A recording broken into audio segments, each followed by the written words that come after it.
saya dihampiri dengan dua orang yang saya tidak kenal, yaitu seorang ondok polisi, salah satunya yaitu yang tugas di Sergi Bribka Rizky Kristianus Tompul. Saya dihampiri, didorong dengan keras pakai siku tangan sebelah kanan dan ditarik keras saya kurang lebih 15 meter sampai di parkiran. Setelah sampai saya di parkiran, yang satu orang temannya pelaku oknum Polres Serdang Bedagai memaksa mengambil HP saya dan saya dipaksa masuk ke mobil pelaku. Saya tidak mau, akhirnya polisi tersebut mengeluarkan senjata dari pinggang sebelah kanan dan memaksa saya masuk.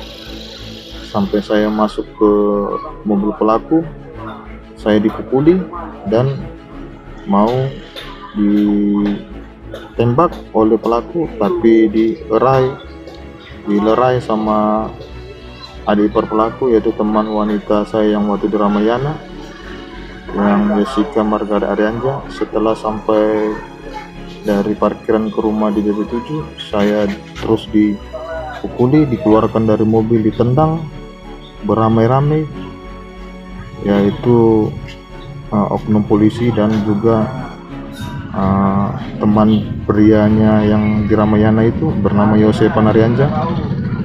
Sampai di garasi saya dipukuli, diuppercut, dipukuli perut, dada.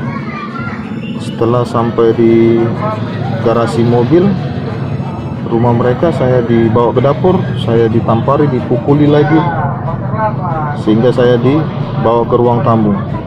Setiap pertanyaan saya dapat benturan fisik, leher, kepala, dada, perut, yang dilakukan oleh oknum Bribka Rizky Kristianus Tompul beserta Yosepan Martin Arianja dan juga istri pelaku Bribka Rizky Kristianus Tompul, yaitu Yohana Ewica Arianja. Mereka secara bergantian memukuli saya, menampar. Yang saya tidak terima, Bribka Rizky Kristianus Tompul menarik rambut saya dan memaksa saya dengan menorongkan senjata di leher sebelah kiri saya untuk membuka mulut. Saya tidak mau dan saya terus dipaksa membuka mulut dengan senjata ditekan ke leher sebelah kiri saya, dan akhirnya saya buka. Dan sampai saya buka, akhirnya dia mengeluarkan air ludahnya dan memasukkan ke mulut saya, dan saya dipaksa untuk menelannya. Itu yang saya tidak terima. Saya terus dipaksa untuk melakukan surat hitam dan putih tidak melaporkan kepada pihak wajib, dan saya divideokan. Dan saya alami pada hari itu, saya dipisum, bibir saya pecah, leher saya memar, dada saya memar, dan besoknya saya opname sampai 2 hari. Rumah sakit apa namanya? Bayangkari. Rumah sakit Polri ya, Bayangkari ya. Ya. Nah, setelah dilakukan pelaporan pada hari yang sama, melapornya kemana, Mas? Ke Polsek, Polres atau apa? Ke Polres. Polres apa namanya? Polres Tebing Tinggi. Polres Tebing Tinggi. Itu di hari yang sama. Mantap. Nah, kemudian Di hari yang sama.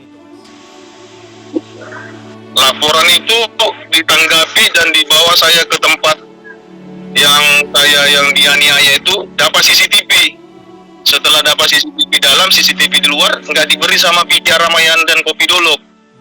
Kayaknya mereka itu karena menganut institusi Polri, jadi mereka tutupi itu, ditutupi. Jadi saya diintimidasi sama pihak Polri-nya dan ditekan untuk mediasi, karena ini karena mengandung karenanya institusi Polri lah gitu.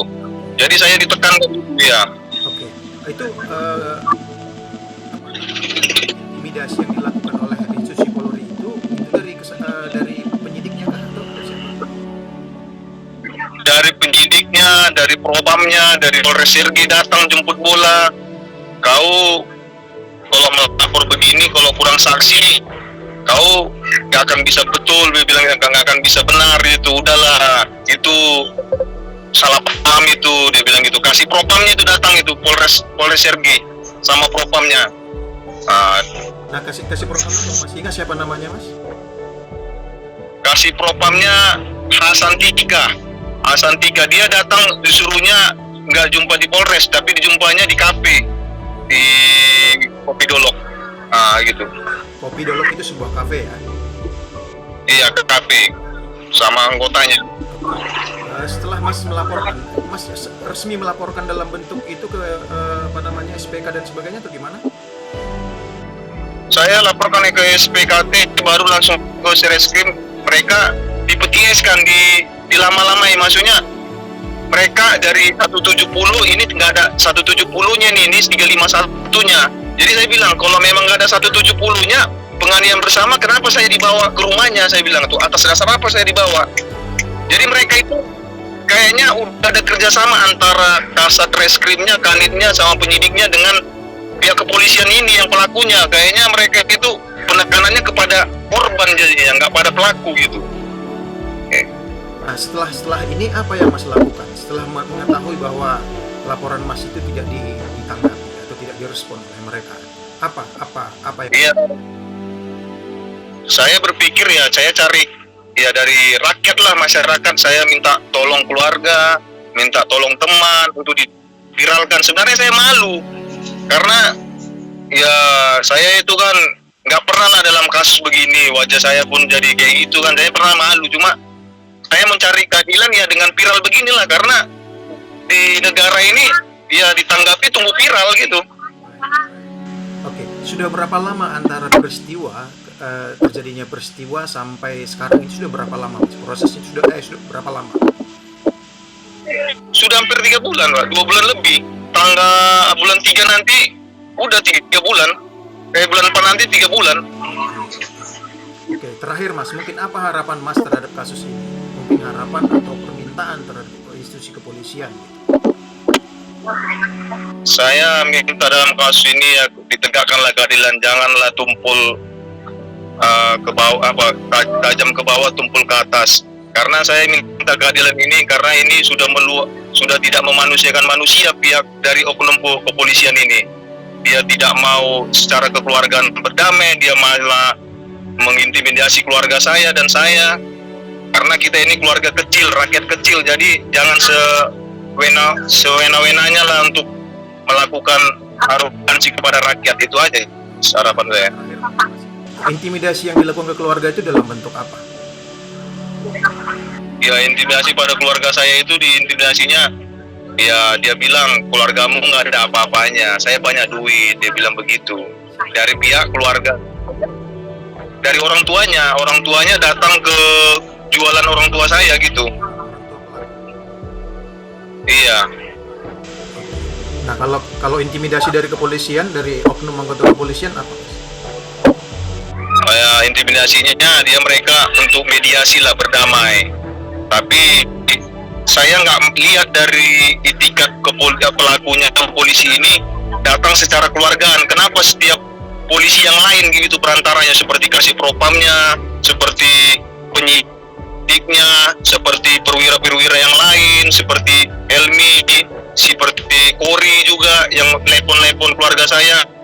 Kenapa nggak dari pelakunya gitu? Kenapa pelaku ini menunjukkan dia orang hebat bertaji, jadi dengan menyuruh orang aja untuk berdamai? Saya nggak mau begitu. Kalau dia memang bersalah, ya minta maaf. Saya sebagai manusia, saya maafkan. Cuma caranya nggak baik gitu, nggak bagus. Seakan-akan. Artinya sampai titik ini Mas berharap ini semua diproses hukum sesuai dengan kesalahannya masing-masing, seperti itu? Siap Mas, saya sekarang sudah berpikir bagaimanapun polisi ini sudah terlalu arogan